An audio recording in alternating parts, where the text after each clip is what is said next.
They don't want the government intervening in healthcare, and they don't want the government managing. They just want the market to control everything. They just want small government. See, that's precious.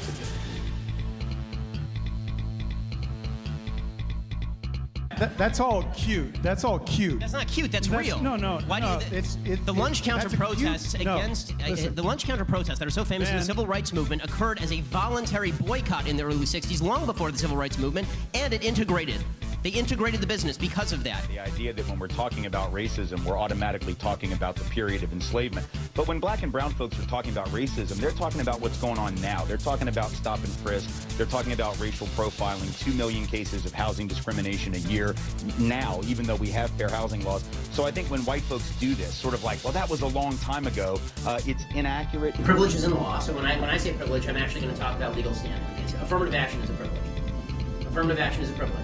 Subprime mortgages designed to appeal to minority recipients without proper qualifications, if that is a privilege. And those are a couple examples of privilege. Privilege would also be the police being told that they can't police in communities the same way they would in other communities because they don't understand the problems of minority communities. That's a privilege.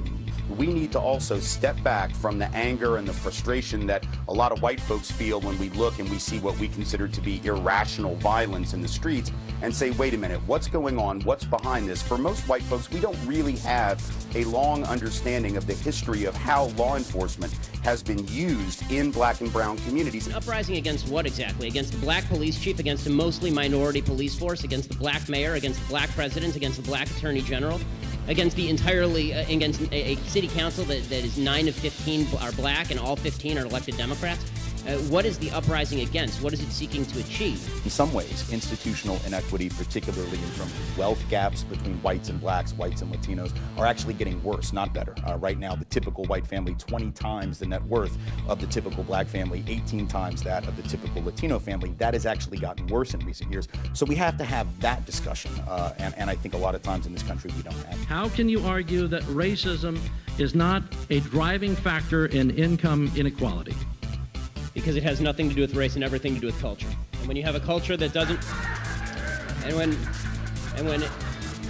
you know what? Explain to me. You explain to me why black kids aren't graduating high school.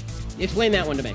Explain to me why black kids are shooting each other in rates significantly higher than whites are shooting each other. Explain to me why 13% of the population is responsible for 50% of the murder. Explain to me why the number of black kids in prison, not for innocent reasons, not for walking down the street and getting pulled into a prison, is so high.